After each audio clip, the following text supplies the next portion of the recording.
everyone, welcome back to Cloudsurfer Andy. It's me, Andy. That was terrible. I have taken some time off of vlogging, but now I'm back at it. I decided to do a sit-down video today for you guys to help you with your interview process. So firstly, if you are watching this, that means you have been invited for an interview, hopefully. So that's awesome. Congratulations.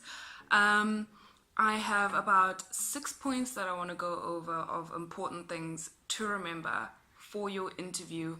I'm not saying that it's gonna absolutely make you ace your interview, but these are some tips that I think will be useful and very, very helpful to you for your interview day.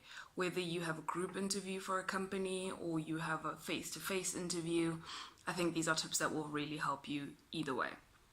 So, firstly, the most important tip I have if you have a flight attendant interview is study and do your research on the company.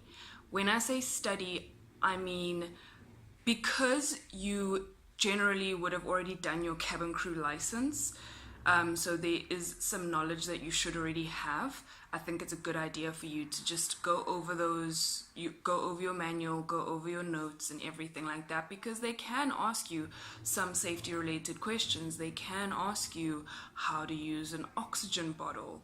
They might ask you stuff like that. It's general stuff that every flight attendant should know. So just brush up on your knowledge, especially if you haven't looked at your manual maybe in the last couple of months. It's good to remember stuff like that, just to brush over it. Trust me, it will come in handy. And then when I say research, I mean do your research on the company that you are interviewing with.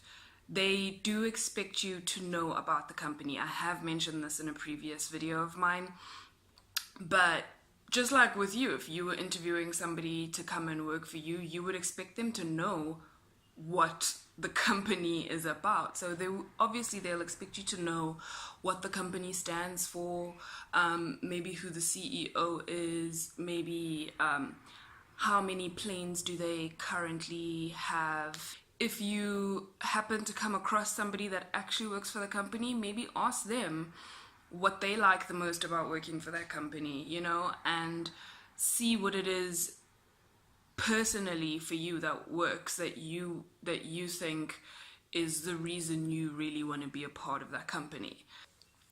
Tip number three is look the part. Okay, when you show up for your interview, you should already look like you work there. Don't like copy exactly their colors and stuff like that. Don't go crazy. Don't do stuff like that. But I mean, you should already look like a flight attendant. Wear the formal business outfit. Try not to wear pants, because I don't know what it is in South Africa, they don't really like it if you wear pants to the interview. So try to stick to like the pencil skirt or a formal business dress, something like that.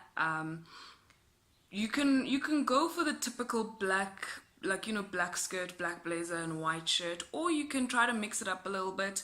For every interview I've been to, I have worn a black skirt with it's like almost like a candy purple shirt.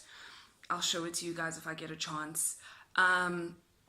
And I think that helped me stand out a bit, because it's not your typical everyday of just black and white, I think go for something that complements your skin. I really like this shirt because it really complements my skin tone, and it was still simple and it was still modest, which is also very important. Try to find an outfit that compliments you, that makes you look professional but somehow unique. So even if it's like a navy dress and a black blazer or a cream blazer or something, or if maybe you found like a burnt orange scarf that you can put across your neck or something like that, try to look the part. I didn't wear like your flight attendant scarf when I did my interviews, but I didn't feel the need to. You can if you would like, but for me, I just didn't want to. I don't like things around my neck. And then also make sure that you do wear makeup. Try to keep it simple, try to keep it clean and professional. Don't make it over the top crazy with highlighting and this and that. Obviously, if you want to draw those eyebrows on, girl, go ahead. If you know how to do that, do your thing. I'm not the biggest makeup buff. I know very little about makeup. Like, even right now, I've got mascara on and lipstick. It's my day off. I'm not doing any more than that. But if you're going for an interview, obviously you have to put on foundation, you have to put on lipstick. Try not to go for a crazy color. Try to find something quite subtle but still complimentary.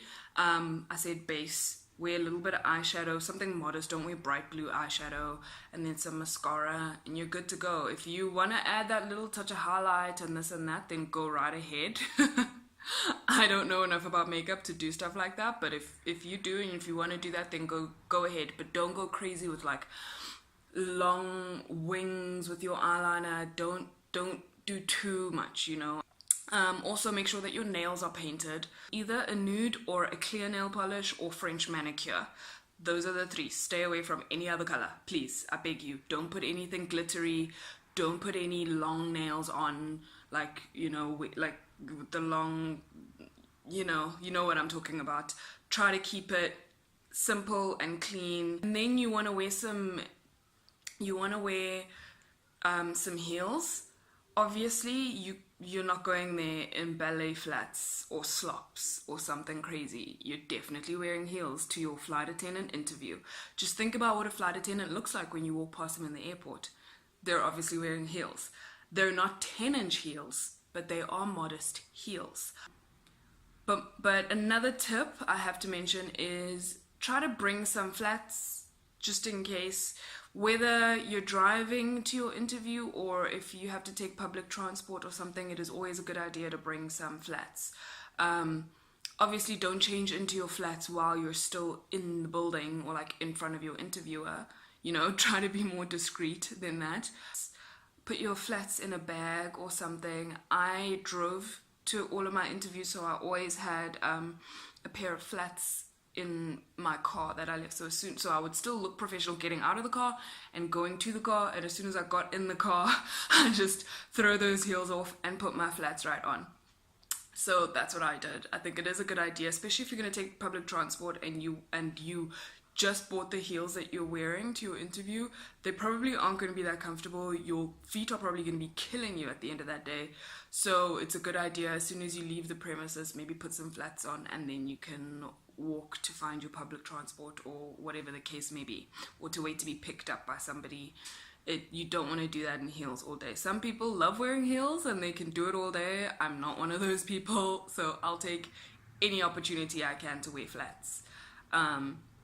As you know, when we do work, we have to wear high heels throughout the airport and going through security and everything, and as soon as we get on the aircraft or as soon as we've taken off, we can put flat shoes on and then continue with the day. And then at the end of the day, after all of our flights are done, before we get off the plane, we put heels back on so that we look professional walking through the airport.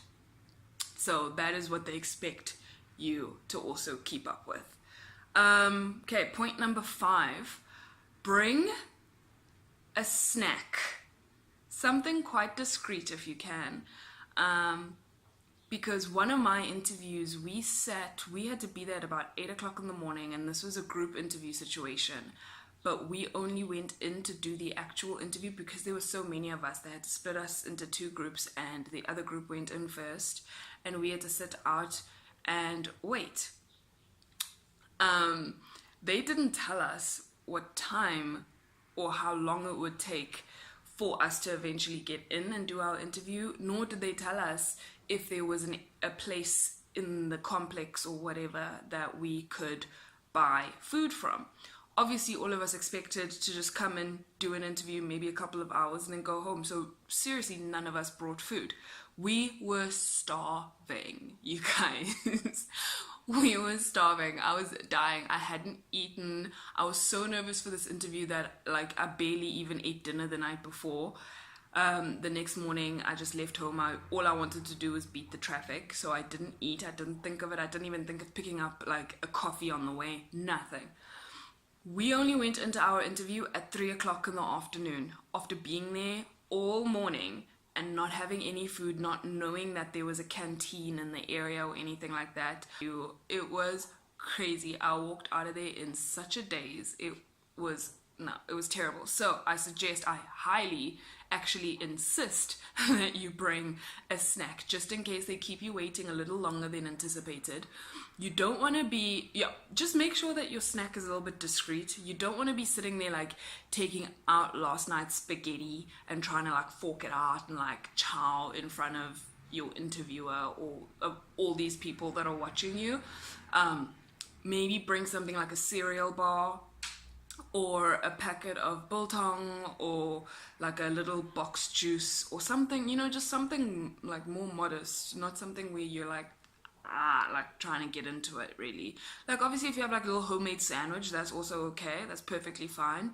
But yeah, just make sure that you are fed, because I barely remember that interview at all. And the last tip for you guys is be confident. There is nothing that speaks louder than your confidence. Don't be overconfident, don't be cocky, don't be obnoxious, be confident. There is a difference. You should walk in there like you know what you're doing. But don't be mean to other people, be friendly, smile. When you answer questions, answer them with confidence, especially when they ask you, why should we hire you? Answer that with confidence. That's something you should have prepared ahead of time anyway. You should always know how to sell yourself basically and say, this is why I'm good for this company. You would be missing out if you didn't hire me.